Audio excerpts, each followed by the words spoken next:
पूज्याय राघवेन्द्राय सत्यधर्मरताय च। ನಮಸ್ಕಾರ ವೀಕ್ಷಕರೇ, ಶುಭೋದಯ.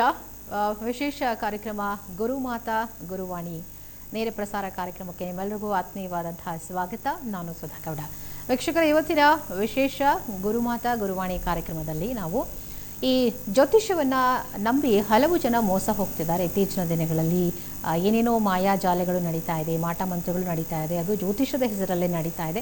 ಹಾಗಾಗಿ ನಾವು ಅದನ್ನೆಲ್ಲ ಯಾವ ರೀತಿ ನಂಬಬೇಕು, ಎಷ್ಟು ನಂಬಬೇಕು, ಮತ್ತು ಅದರಲ್ಲಿ ನಾವು ಅವರು ಹೇಳುವಂಥದ್ದನ್ನೆಲ್ಲ ಫಾಲೋ ಮಾಡೋದ್ರಿಂದ ನಿಜಕ್ಕೂ ನಮಗೆ ಒಳ್ಳೆಯದಾಗುತ್ತಾ ಅನ್ನುವಂಥ ಒಂದಷ್ಟು ವಿಚಾರಗಳು, ಹಾಗೆ ಎಂದಿನಂತೆ ರಾಘವೇಂದ್ರ ಸ್ವಾಮಿಗಳ ಮಹಿಮೆ, ಹಾಗೆ ಮನೆ ಕಟ್ಟಬೇಕು ಅಂತ ಅಂದುಕೊಂಡಿರುವಂಥವರು ಯಾವೆಲ್ಲ ರೀತಿಯಾದಂಥ ವಾಸ್ತು ನಿಯಮಗಳನ್ನು ಪಾಲನೆ ಮಾಡಬೇಕು, ಮುಖ್ಯವಾಗಿ ಅಡಿಪಾಯವನ್ನು ಯಾವ ದಿನ ಹಾಕೋದ್ರಿಂದ ಈ ಮನೆ ಕಟ್ಟುವಂಥ ಕೆಲಸ ನಿರ್ವಿಘ್ನವಾಗಿ ನಡೆಯುತ್ತೆ, ಹಾಗೆ ಹೆಣ್ಣುಮಕ್ಕಳ ವಿಚಾರಕ್ಕೆ ಸಂಬಂಧಪಟ್ಟಂತೆ ಮದುವೆ ಆಗಿರ್ಬೋದು ಅಥವಾ ಸಂತಾನ ಸಮಸ್ಯೆ, ಇದಕ್ಕೆ ನಾವು ಯಾವೆಲ್ಲ ರೀತಿಯ ಅನುಷ್ಠಾನಗಳನ್ನು ಮಾಡ್ಕೋಬೇಕು, ಇದೆಲ್ಲದರ ಕುರಿತಾದ ಸಮಗ್ರ ಮಾಹಿತಿಯನ್ನು ಇವತ್ತಿನ ಸಂಚಿಕೆಯಲ್ಲಿ ನಿಮ್ಮೆಲ್ಲರಿಗೂ ತಿಳಿಸ್ಕೊಡೋದಕ್ಕೆ ಎಂದಿನಂತೆ ನಿಮ್ಮೆಲ್ಲರ ಪ್ರೀತಿಯ ಶ್ರೀ ರಾಘವೇಂದ್ರ ಸ್ವಾಮಿಗಳ ಅಪಾರ ಪರಮ ಭಕ್ತೆಯಾಗಿರುವಂಥ ಗುರುಮಾತಾ ಅವರು ನಮ್ಮ ಜೊತೆ ಇದ್ದಾರೆ. ಬನ್ನಿ ಅವರ ಕಾರ್ಯಕ್ರಮಕ್ಕೆ ವೆಲ್ಕಮ್ ಮಾಡೋಣ.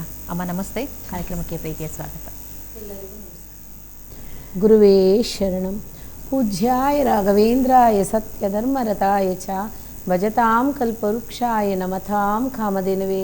ಮಂತ್ರಾಲಯ ಮಹಾನ್ ಜಗದ್ಗುರು ಶ್ರೀ ರಾಘವೇಂದ್ರ ಸ್ವಾಮಿ ಅನುಗ್ರಹ, ಆಶೀರ್ವಾದ, ಸಂಕಲ್ಪ ಸದಾಕಾಲ ಎಲ್ಲ ಜೀವರಾಶಿಗೂ ಇರಬೇಕು ಅಂತ ಸಂಕಲ್ಪ ಮಾಡ್ಕೊತೀನಿ. ಅದೇ ರೀತಿ ಎಲ್ರಿಗೂ ಭಗವಂತ ಎಲ್ಲನೂ ಏನೇನು ಬೇಕೋ ಎಲ್ಲನೂ ಕೊಟ್ಟು ಅವ್ರನ್ನ ಆಶೀರ್ವಾದ ಮಾಡಿ ನಮಗೇನು ಬೇಕಾಗಿದೆ ಅನ್ನೋಂಥದ್ದು ಭಗವಂತನಿಗೆ ಗೊತ್ತಿದೆ. ಹಾಗಾಗಿ ಭಗವಂತನ ಆಶೀರ್ವಾದದಿಂದ ಖಂಡಿತ ಎಲ್ಲರೂ ಚೆನ್ನಾಗಿರಬೇಕು ಅಂತ ನಾನು ಪ್ರಾರ್ಥನೆಯೂ ಮಾಡ್ತೀನಿ. ಅದೇ ರೀತಿ ತುಂಬ ಜನ ಯಾಮಾರ್ತಾ ಇದ್ದಾರೆ, ಅದು ಹೇಗೆ ಯಾವ ರೀತಿ ಅನ್ನೋಂಥದ್ದನ್ನು ಸಹ ನಾವು ತಿಳ್ಕೊಳ್ಳೋಣ. ಗುರುವೇ ಶರಣಂ. ಎಸ್ ವೀಕ್ಷಕರ, ಇನ್ನು ನಿಮ್ಮ ಮನೆಯಲ್ಲಿ ಏನಾದರೂ ಸಮಸ್ಯೆಗಳಿದ್ದರೆ ಆ ಸಮಸ್ಯೆಗಳಿಗೆ ನಿಮ್ಮ ಒಂದು ಧ್ವನಿಯ ಮೂಲಕವೇ ನಮ್ಮ ಗುರುಮಾತಾ ಅವರು ಪರಿಹಾರಗಳನ್ನು ಸೂಚಿಸ್ತಾರೆ. ಏನು ಮಾಡಬೇಕು, ಹೇಗೆ ಮಾಡಬೇಕು ಅಂತೇಳಿ ನೀವು ನಮ್ಮ ಕಾರ್ಯಕ್ರಮಕ್ಕೆ ನೇರವಾಗಿ ಕರೆ ಮಾಡ್ಬೋದು. ಕಾರ್ಯಕ್ರಮದ ಫೋನ್ ನಂಬರ್ಸ್ ಟಿವಿ ಸ್ಕ್ರೀನ್ ಮೇಲಿದೆ, ನೋಟ್ ಮಾಡ್ಕೊಳ್ಳಿ. ಹಾಗೆ ಗುರುಮಾತಾ ಅವ್ರನ್ನ ನೀವು ನೇರವಾಗಿ ಕೂಡ ಭೇಟಿ ಮಾಡ್ಬೋದು. ಸಮಸ್ಯೆಗಳನ್ನು ನಾವು ಫೋನ್ನಲ್ಲಿ ಹೇಳೋಕ್ಕಾಗಲ್ಲ ಅಥವಾ ನಮಗೆ ಕಾಲ್ ಸಿಗ್ತಾ ಇಲ್ಲ ಅಂತಂದವರು ಆರ್ ನಗರದಲ್ಲಿ ಅವರ ಆಫೀಸ್ ಇದೆ, ನೇರ ಭೇಟಿಗಾಗಿ ಅನ್ನುವಂಥ ನಂಬರನ್ನು ಸ್ಕ್ರೀನ್ ಮೇಲೆ ಕೊಟ್ಟಿದ್ದೀವಿ. ಆ ನಂಬರ್ನ ನೋಟ್ ಮಾಡಿಕೊಂಡು ಅಮ್ಮ ಅವ್ರನ್ನ ಹೋಗಿ ನೀವು ನೇರವಾಗಿ ಭೇಟಿ ಮಾಡಿ ನಿಮ್ಮ ಸಮಸ್ಯೆಗಳಿಗೆ ಸೂಕ್ತವಾದಂಥ ಪರಿಹಾರಗಳನ್ನು ಕಂಡ್ಕೋಬೋದು. ಅಮ್ಮ, ಎಂದಿನಂತೆ ಇವತ್ತು ನಾವು ಒಂದು ವಿಚಾರ ತಗೊಳ್ಳೋದಾದರೆ, ಈಗ ನೋಡಿ ಎಷ್ಟೋ ಜನ ನಿಮ್ಮ ಹತ್ರ ಬರ್ತಾ ಇರ್ತಾರೆ, ಸಾಕಷ್ಟು ಕಷ್ಟಗಳನ್ನು ಹೇಳ್ಕೊಂಡು ಬರ್ತಾ ಇರ್ತಾರೆ. ಹೇಳ್ತಾರೆ ಜ್ಯೋತಿಷ್ಯವನ್ನ ಎಷ್ಟು ನಂಬಬೇಕೋ ಅಷ್ಟೇ ನಂಬಬೇಕು, ಹೌದು, ಸಂಪೂರ್ಣವಾಗಿ ಜ್ಯೋತಿಷ್ಯವನ್ನೇ ನಂಬಿ ನಾವು ಜೀವನ ಮಾಡಕ್ಕೆ ಹೋಗಬಾರದು ಅಂತ ಹೇಳ್ತಾರೆ. ಇನ್ನು ಕೆಲವರು ಆ ಜ್ಯೋತಿಷ್ಯಕ್ಕೆ ಮರಳಾಗಿ ಮಾಯಾಜಾಲಕ್ಕೆ ಬಿದ್ದು ಏನೇನೋ ಮಾಡಕ್ ಹೋಗಿ ಏನೇನೋ ಆಗೋಗತ್ತೆ. ಅದ್ರ ಬಗ್ಗೆ ನಿಮ್ಮ ಅನಿಸಿಕೆ? ಖಂಡಿತ. ನೋಡಿ, ನಮಸ್ಕಾರ ಎಲ್ರಿಗೂ. ಜ್ಯೋತಿಷ್ಯರಿಗೆ ಮುಖ್ಯವಾಗಿ ಹೇಳ್ತೀನಿ, ಜ್ಯೋತಿಷ್ಯ ಯಾವತ್ತೂ ತಪ್ಪಲ್ಲ. ಆದರೆ ಜ್ಯೋತಿಷ್ಯರನ್ನು ಖಂಡಿತ ನಂಬಿ, ಅವರ ವಂಶದಿಂದ ಬಂದಂಥವ್ರು, ಈಗ ಚೆನ್ನಾಗಿ ಓದ್ಕೊಂಡು ಬಂದಿರೋ ಅಂಥವ್ರು, ಒಳ್ಳೊಳ್ಳೆ ಜ್ಯೋತಿಷ್ಯರು ತುಂಬ ಜನ ಇದ್ದಾರೆ, ಖಂಡಿತ ನಂಬಿ. ಆದರೆ ಮಾಯಾಜಾಲ ಮಾಡೋ ಅಂಥವ್ರನ್ನ ಯಾವ ಕಾರಣಕ್ಕೂ ಸರಿ ನಂಬೇಡಿ, ನಂಬಿ ತುಂಬ ಮೋಸ ಹೋಗಬೇಡಿ. ಯಾಕೆ ಅಂತಂದರೆ ಎಷ್ಟೋ ಜನ ಏನೇನೋ ಆಸ್ತಿ ಅಂತಸ್ತನೇ ಕಳ್ಕೊಳ್ತಾ ಇದ್ದಾರೆ. ಕಾರಣ ನನ್ನ ಹತ್ರ ಬಂದು ಅಷ್ಟು ವಿಶೇಷಗಳನ್ನ ಒಂದು ವಾರಕ್ಕೆ ಮುಂಚೆ ಒಬ್ಬರು ಬಂದು ಹೇಳಿದ್ರು, ಅಮ್ಮ ನಾನು ಈ ಥರ ಹೋಗ್ಬಿಟ್ಟು ನನ್ನ ಆಸ್ತಿನೇ ಹೊರಟೋಯ್ತಮ್ಮ, ನನಗೆ ಆಸ್ತಿನೇ ಇಲ್ಲ, ಇವತ್ತಿನ ದಿವಸ ನಾನು ಬಾಡಿಗೆ ಮನೇಲಿದ್ದೀನಿ, ನನಗೆ ಗೊತ್ತಿಲ್ದಿರೇ ಮನೆಗೆ ಬಂದರು, ಈ ಥರ ಒಳ್ಳೇದು ಮಾಡ್ತೀವಿ ಅಂತ ಹೇಳಿದ್ರು. ನಾನು ನಂಬಿ, ಅವ್ರನ್ನ ನಂಬಿಟ್ಟು ಎಲ್ಲನೂ ನಂಬಿ ನಾನೆಲ್ಲನೂ ಮಾಡಿದೆ. ಹಾಗಾಗಿ ಮಾಡಿದಂಥ ಟೈಮಲ್ಲಿ 3 ತಿಂಗಳಮ್ಮ ನನ್ನ ಹತ್ರ ಇರೋ ಅಂಥದ್ದೆಲ್ಲ ನಾನು ಕಳ್ಕೊಂಬಿಟ್ಟಿದ್ದೀನಿ. ಒಡವೆನೂ ಸಹ ನನ್ನ ಹತ್ರ ಇದ್ದಿದ್ದು ಒಡವೆನೂ ಇಲ್ಲ. ಅದೇ ರೀತಿ ನನಗೇನು ಬೇಕಾಗಿತ್ತು ಎಲ್ಲನೂ ನನಗೆ ಬೇಕಾದಷ್ಟು ನಾನು ಇಟ್ಕೊಂಡಿದ್ದೆ. ನನ್ನ ಮಕ್ಕಳಿಗೆ ನನಗೋಸ್ಕರ ಎಲ್ಲನೂ ಕಳ್ಕೊಂಬಿಟ್ಟಿದ್ದೀನಿ. ಆಸ್ತಿ ಆಗಲಿ ಆಸ್ತಿನೂ ಸಹ ನನ್ನ ಹತ್ರ ಇಲ್ಲ, ಮಾರ್ಕೊಂಬಿಟ್ಟಿದ್ದೀನಿ ಅಂತ ಹೇಳಿ ತುಂಬಾ ಫೀಲ್ ಮಾಡಿಕೊಂಡ್ರು. ಕಾರಣ ಏನು ಅಂತಂದರೆ ನೋಡಿ, ಅವ್ರು ಮಾರ್ಬಿಟ್ಟು ನಮಗೆಲ್ಲನೂ ಮಾಡಿ ಅಂತ ಹೇಳಿಲ್ಲ, ಮಾಯಾಜಾಲದಿಂದ ಎಲ್ಲನೂ ಆಟ ಆಗ್ಬಿಟ್ಟಿದೆ. ಹಾಗಾಗಿ ನೋಡಿ, ನಂಬಿ, ದೇವ್ರನ್ನ ನಂಬಿ, ಖಂಡಿತ ಒಳ್ಳೊಳ್ಳೆ ಜ್ಯೋತಿಷ್ಯರನ್ನ ನಂಬಿ, ಮಾಯಾಜಾಲಕ್ಕೆ ಹೋಗಬೇಡಿ. ಅವ್ರು ಹೇಳೋಂಥ ಒಳ್ಳೆ ಜ್ಯೋತಿಷ್ಯರು ನಿಮಗೆ ಗೊತ್ತಾಗಿರೋ ಅಂಥವ್ರು ಅಥವಾ ನಿಮ್ಮ ತಾಯಿ ತಂದೆ ಗೊತ್ತಿರೋರು, ಕಾಲದಿಂದ ಗೊತ್ತಿರೋ ಅಂಥವ್ರು ಎಷ್ಟೋ ಜನ ಹಳುಬ್ರಿರ್ತಾರೆ. ಅದೇ ರೀತಿ ಇವಾಗ ಅವ್ರ ಕಡೆಯಿಂದನೇ ಓದ್ಕೊಂಡು ಬಂದಿರೋ ಅಂಥವರು ಸಹ ಒಳ್ಳೆಯವರು ಇರ್ತಾರೆ. ಆ ಥರ ಎಲ್ಲರೂ ಯಾಮಾರಿಸ್ತಾರೆ ಅಂತ ಹೇಳೋಕ್ಕಾಗಲ್ಲ. ಅದೇ ರೀತಿ ಯಾಮಾರ ಅಂತ ಜಾಗದಲ್ಲಿ ಜಾಗದಲ್ಲಿ ನೀವು ಹೋಗಿದ್ದು ಸಹ ತಪ್ಪು. ನೋಡಿ, ಯಾಮಾರಿಸೋನ್ಗಿಂತ ಯಾಮಾರವನೇ ಮುಟ್ಟಾಳು ಅಂತ ಹೇಳಿದ್ದಾರೆ. ಹಾಗಾಗಿ ಯಾವ ಕಾರಣಕ್ಕೂ ಸರಿ, ಖಂಡಿತ ಯಾವ ಕಾರಣಕ್ಕೂ ನಂಬೇಡಿ. ಮುಖ್ಯವಾಗಿ ನೀವು ನಂಬ್ತೀರಾ ಅಂತ ಅಂದರೆ ನಿಮಗೆ ಗೊತ್ತಿರೋರಾಗಿರಬೇಕು. ಅದು ಸರಿಯಾಗಿ ಹೇಳ್ತಾರಾ ತಪ್ಪಾಗಿ ಹೇಳ್ತಾರಾ ಅದು ಬೇರೆ ವಿಷಯ.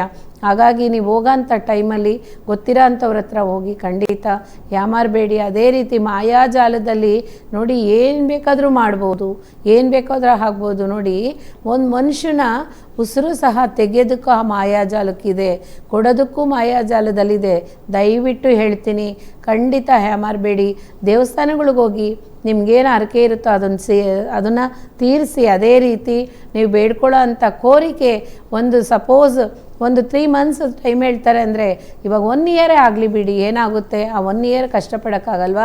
ಎಷ್ಟೋ ವರ್ಷಗಳ ಕಾಲ ಕಷ್ಟಪಟ್ಟಿರ್ತೀವಿ. 1 year ಕಷ್ಟಪಡೋದ್ರಿಂದ ಯಾವ ಲಾಸು ಆಗೋದಿಲ್ಲ. ಖಂಡಿತ ಹೇಳ್ತೀನಿ, ದೇವ್ರನ್ನ ನಂಬಿ ಮೋಸ ಹೋಗಬೇಡಿ. ಅದೇ ರೀತಿ ನಿಮಗೆ ಗೊತ್ತಿರೋ ಅಂಥ ಒಂದು ಒಳ್ಳೊಳ್ಳೆ ಜಾಗಕ್ಕೆ ಹೋಗಿ ಆ ಒಳ್ಳೊಳ್ಳೆ ಜಾಗದಿಂದ ಒಳ್ಳೊಳ್ಳೆ ವಿಷಯಗಳನ್ನ ಪಡ್ಕೊಳ್ಳಿ. ಅದೇ ರೀತಿ ನಿಮಗೇನೋ ದೋಷ ಇದೆ, ಪಾಪ ಇದೆ, ಕರ್ಮ ಇದೆ, ನೋಡಿ ಮಂತ್ರಾಲಯಕ್ಕೆ ಹೋಗಿ ರಾಘವೇಂದ್ರ ಸ್ವಾಮಿನ ನಂಬಿ. ರಾಘವೇಂದ್ರ ಸ್ವಾಮಿ ಅವತಾರ ಮಹಾಪುರುಷ, ಅವರಿಂದ ನಿಮ್ಗೇನೆಲ್ಲ ಬೇಕೋ ಅದೆಲ್ಲ ಪಡ್ಕೋಬೋದು. ರಾಘವೇಂದ್ರ ಸ್ವಾಮಿ ಮಾಯಾಜಾಲ ಅಲ್ಲ, ಮಂತ್ರಾಲಯ ನಿವಾಸ ಅವರು. ನೋಡಿ, ತುಂಗಾ ನಿವಾಸ ಅವರು, ಬೃಂದಾವನ ವಾಸ. ಶ್ರೀ ರಾಘವೇಂದ್ರ ಸ್ವಾಮಿಯಿಂದ ಆಗದಿರ ಇರೋ ಅಂಥ ಕೆಲಸ ಯಾವುದೂ ಇಲ್ಲ. ಎಲ್ಲ ಕೆಲಸನೂ ಸಕ್ಸಸ್ಸೇ. ಖಂಡಿತ ಮಂತ್ರಾಲಯಕ್ಕೆ ಹೋಗಿ ಯಾಕಲ್ಲಿ ಹೋಗಬೇಕು ಅಂತ ಅಂದರೆ 3 ಜನ ಜ್ಯೋತಿಷ್ಯರು ಬರ್ತಾರೆ ರಾಘವೇಂದ್ರ ಸ್ವಾಮಿ ಅವತಾರದ ಬಗ್ಗೆ ಹೇಳೋಕ್ಕೋಸ್ಕರ. ಅವ್ರಿಗೆ ಆಯಸ್ಸನ್ನು ಎಷ್ಟಿದೆ ಅಂತ ಹೇಳೋಕ್ಕೋಸ್ಕರ ಬರ್ತಾರೆ. ನಾಳೆ ಗುರುವಾರ ಆ ವಿಷಯ ನಿಮ್ಮ ಮುಂದೆ ಇಡ್ತೀನಿ ಖಂಡಿತ. ನೋಡಿ, ಏನಕ್ಕೋಸ್ಕರ ಜ್ಯೋತಿಷ್ಯರನ್ನ ನಂಬಬೇಕು, ಏನಕ್ಕೋಸ್ಕರ ಜ್ಯೋತಿಷ್ಯನ ನಂಬಾರ್ದು ಅಂತಲೂ ಸಹ ನಾನು ಹೇಳ್ತೀನಿ. ನೋಡಿ, ಕಾರಣ ಇವಾಗ ನಿಮಗಿದೆ, ನೀವು ಹುಟ್ಟಿದಂಥ ಟೈಮಲ್ಲಿ ನಿಮ್ಗೇನು ಜನ್ಮ ನಕ್ಷತ್ರ, ಜನ್ಮ ರಾಶಿ ಏನಿದೆಯೋ ಅದನ್ನು ಕರೆಕ್ಟಾಗಿ ಹೇಳೋ ಅಂಥವ್ರ ಹತ್ರ ಹೋಗಿ. ಅವರೇ ಜ್ಯೋತಿಷ್ಯರು ಕರೆಕ್ಟಾಗಿ ಗಣಿಸಿ ನಿಮ್ಗೆ ಹೇಳ್ತಾರೆ. ಅದೇ ರೀತಿ ಎಲ್ಲರೂ ಇದ್ದಾರೆ, ಎಲ್ಲರೂ ಹೇಳ್ತಾ ಇದ್ದಾರೆ ಅಂದರೆ ಯಾರನ್ನು ನಂಬಬೇಕು ಅಂತ ಇಟ್ಕೊಂಡು ಆ ನಂಬಿಕೆ ಇಟ್ಕೊಂಡು ಹೋಗಿ ಅವ್ರು ಹೇಳೋದನ್ನು ನಿಮಗೆಲ್ಲನೂ ಕರೆಕ್ಟಾಗಿದ್ದರೆ ಮಾತ್ರ ನಂಬಿ. ಮಾಯಾಜಲಕ್ಕೆ ನಂಬಿ ಖಂಡಿತ ಯಾವ ಕಾರಣಕ್ಕೂ ಸರಿ ಯಾಮಾರಬೇಡಿ. ದೇವ್ರನ್ನ ಮಾತ್ರ ನಂಬಿ. ಆ ದೇವ್ರನ್ನ ಇಟ್ಕೊಂಡೇ ಮಾಯಾಜಾಲನೂ ಸಹ ಮಾಡೋರು ಇದ್ದಾರೆ. ಖಂಡಿತ ನಂಬೇಡಿ. ನಿಮ್ಗೊಂದು ಸ್ವಲ್ಪ ಒಂದಿಷ್ಟೇಷ್ಟು ಸಾಸಿವೆಯಷ್ಟು ಕಣ್ಣಿಗೆ ನಿಮ್ಗೆ ಕಂಡ್ರೂ ಸಹ ಅಲ್ಲಿ ಕೂತ್ಕೋಬೇಡಿ. ಡೌಟ್ ಬಂತು ಅಂದ್ರೇ ಖಂಡಿತ ಮತ್ತೆ ಹೋಗಬೇಡಿ. ಯಾಕೆ ಅಂತಂದರೆ ಆ ಭಗವಂತ ಕೊಟ್ಟಿರೋ ಅಂಥ ಶಕ್ತಿ ನಮ್ಮಲ್ಲಿರುವಾಗ ನೋಡಿ, ನಾವೇನೇ ದೇವ್ರ ಹತ್ರ ಎಲ್ಲನೂ ಪಡ್ಕೋಬೋದು. ಆದರೆ ಯಾಮಾರ್ತೀವಿ ಅಂದಾಗ ಯಾಮಾರಿಸೋರು ಇದ್ದೇ ಇರ್ತಾರೆ. ಹಾಗಾಗಿ ಮಾಯಾಜಾಲನ ಲೈಫಲ್ಲಿ ಯಾರೂ ಸಹ ನಂಬೇಡಿ. ಖಂಡಿತ ಭಗವಂತನ ಆಶೀರ್ವಾದದಿಂದ ಅದನ್ನು ತಿದ್ಕೊಳ್ಳಿ. ಹೋಗೋಂಥವ್ರು ತಿದ್ಕೊಳ್ಳಿ, ತಪ್ಪನ್ನು ಮಾಡಬೇಡಿ. ಅದು ತಪ್ಪಾಗ್ತಾ ಇದೆ ಅಂತ ಅಂದರೆ ಆಸ್ತಿ ಅಂತಸ್ತು ಕಳ್ಕೊತಾ ಇದ್ದೀವಿ ಅಂದರೆ ಖಂಡಿತ ಮಾಡಬೇಡಿ ಈ ಕೆಲಸನ. ಯಾಕೆಂದರೆ ನಿಮ್ಮ ವಂಶದಲ್ಲಿ ಬರೋಂಥ ಮಕ್ಕಳಿಗೆ ಏನೂ ಇಲ್ದಂಗೆ ಆಗೋಗ್ಬಿಡ್ತೈತೆ. ಆ ಥರ ಯಾಮಾರಬೇಡಿ. ಖಂಡಿತ ಹೇಳ್ತೀನಿ, ದೇವರು ಒಳ್ಳೇದು ಮಾಡಲಿ. ಆ ಭಗವಂತನ ಆಶೀರ್ವಾದ ಸದಾಕಾಲ ನಿಮಗಿರಲಿ. ಅಮ್ಮ, ಇನ್ನು ನಾವು ಇವತ್ತು ಮನೆ ಕಟ್ಟುವಂಥವ್ರ ಬಗ್ಗೆ ಮಾತಾಡೋಣ. ಈಗ ನೀವು ಹೇಳಿದ್ರಿ ಜ್ಯೋತಿಷ್ಯ ನಂಬಿ ಎಷ್ಟು ನಂಬಬೇಕು ಅಷ್ಟು ನಂಬಬೇಕು, ಪೂರಾ ನಂಬಲಿಕ್ಕೆ ಹೋಗಬಾರ್ದು ಅಂತ ಹೇಳಿದ್ರಿ. ಈಗ ಮನೆ ಕಟ್ಟುವಂಥ ಸಂದರ್ಭಗಳನ್ನು ನಾವು ಎಷ್ಟೋ ಕೇಳ್ತೀವಿ. ವಾಸ್ತು ಕೇಳ್ತೀವಿ, ಮತ್ತು ಯಾವ ದಿನ ಶುರು ಮಾಡಬೇಕು ಅಂತ ಕೇಳ್ತೀವಿ. ಆಮೇಲೆ ಹಣಕಾಸಿನ ವಿಚಾರಗಳು ನಮಗೆ ಸರಿ ಹೊಂದುತ್ತಾ ಅಂತ ಕೇಳ್ತೀವಿ. ಯಾರ ಹೆಸರಲ್ಲಿ ಯಾವ ದಿಕ್ಕಿನಲ್ಲಿ ಮನೆ ಕಟ್ಟಬೇಕು, ಈ ಥರದ್ದೆಲ್ಲ ನಾವು ಜ್ಯೋತಿಷ್ಯವನ್ನು ಫಾಲೋ ಮಾಡೋದ್ರಲ್ಲಿ ತಪ್ಪೇನಿಲ್ಲ. ಇನ್ನು ಕೆಲವರು ಮನೆ ಅಡಿಪಾಯ ಹಾಕುವಾಗ ಅದ್ರ ಕೆಳಗಡೆ ಏನಾದರೂ ಹಾಕಿ ಅಂತಾರೆ. ಹೌದು, ಕೆಲವು ಅದರಲ್ಲೂ ಮಾಯಾಜಾಲ ಇರುತ್ತೆ. ಆ ಮನೆ ಕೆಲಸಗಳು ಅರ್ಧಕ್ಕೆ ನಿಂತೋಗ್ಬಿಡುತ್ತೆ. ಈ ಥರದ್ದೆಲ್ಲ ನಡೀತಾ ಇರುತ್ತೆ. ಈಗ ಮುಖ್ಯವಾಗಿ ನಾವು ಮನೆ ಕಟ್ಟುವಾಗ ಶುರು ಮಾಡೋಕ್ಕಿಂತ ಮುಂಚೆ ಏನು ಮಾಡಬೇಕು, ಯಾವ ರೀತಿ ಸಂಕಲ್ಪ ಮಾಡಬೇಕು? ಖಂಡಿತ ನೋಡಿ, ನಾವು ಮನೆ ಕಟ್ತೀವಿ ಸ್ಟಾರ್ಟ್ ಮಾಡ್ತೀವಿ ಅಂತ ಅಂದ್ರೇ ಫಸ್ಟು ಹೋಗಿ ಬರಬೇಕಾಗಿದ್ದು ಮನೆ ದೇವ್ರಿಗೆ ಹೋಗಿ ಮನೆ ದೇವರನ್ನು ನೋಡಿ, ರಾಯರ ಅನುಗ್ರಹದಿಂದ ರಾಯರ ಭಕ್ತರಿಗೆ ರಾಯರ ಹತ್ರ ಹೋಗ್ತಾ ಇದ್ದೀವಿ ನಾವು, ರಾಯರ ಅಪ್ಪಣೆಯಿಂದ ನಾವೆಲ್ಲ ಮಾಡ್ತೀವಿ ಅನ್ನೋರು ನೋಡಿ ಫಸ್ಟು ಕುಲದೇವ್ರಿಗೂ ಹೋಗಬೇಕು. ಅದೇ ರೀತಿ ಮನೆ ದೇವ್ರಿಗೆ ಹೋಗಿ ಆ ಭಗವಂತನ ಆಶೀರ್ವಾದ ತೊಗೊಂಡು ಬಂದಮೇಲೆ ಪೂಜೆ ಕೊಟ್ಟು ಒಂದು ಕಾಣಿಕೆ ಹುಂಡಿಲ ಹಾಕ್ಬಿಟ್ಟು, ಭಗವಂತ ಈ ಥರ ನಾವು ಕಟ್ತಾ ಇದ್ದೀವಿ ಮನೇನ, ನಮ್ಗೆ ಆಶೀರ್ವಾದ ಮಾಡಿ ಅಂತ ಹೇಳಿ ಬಂದು ಸ್ಟಾರ್ಟ್ ಮಾಡಬೇಕು. ಅದೇ ರೀತಿ ಅಕ್ಕಪಕ್ಕದಲ್ಲಿ ಒಂದು ನಿಯರೆಸ್ಟ್ ಇರೋಂಥ ಗಣಪತಿಗೆ ಫಸ್ಟು ಒಂದು ದಿವಸ ಗಣಪತಿಗೆ ಹಾಲು ಅಭಿಷೇಕ ಮಾಡಿ, ಭಗವಂತ ನಿನ್ನ ಆಶೀರ್ವಾದ ನಮಗೆ ಸಹ ಇರಬೇಕು ಅಂತ ಹೇಳಿ ನೀವು ಸ್ಟಾರ್ಟ್ ಮಾಡಿ. ಖಂಡಿತ ಅದೇ ರೀತಿ ಮಾಡೋ ಅಂಥ ದಿನ ಬುಧವಾರ ತುಂಬ ವಿಶೇಷತೆ ಇರೋಂಥ ದಿನ. ಯಾಕೆಂದರೆ ಭೂದೇವಿ ಅಂತ ಸಹ ನಾವು ಹೇಳ್ತೀವಿ, ಭೂದೇವಿನ ಪೂಜೆ ಮಾಡೋ ಅಂಥದ್ದು ಬುಧವಾರ ತುಂಬ ವಿಶೇಷತೆ ಆಗಿದ್ದಂಥ ದಿನ. ಯಾಕೆಂದರೆ ಬುಧವಾರ ನಾವು ಎಷ್ಟೇ ಹಣಗಳು ಕೊಟ್ಟರೇನೂ ಬುಧವಾರ ಸಿಗಲ್ಲ ಅಂತ ಹೇಳ್ತಾರೆ. ಆ ಬುಧವಾರಕ್ಕೆ ಪವರ್ಫುಲ್ ಜಾಸ್ತಿ ಇದೆ. ಹಾಗಾಗಿ ಬುಧವಾರ ಸ್ಟಾರ್ಟ್ ಮಾಡಿದ್ರೆ ತುಂಬಾ ಒಳ್ಳೆಯದು. ಗುರುವಾರ ಸ್ಟಾರ್ಟ್ ಮಾಡಿದ್ರೆ ತುಂಬ ವಿಶೇಷತೆ.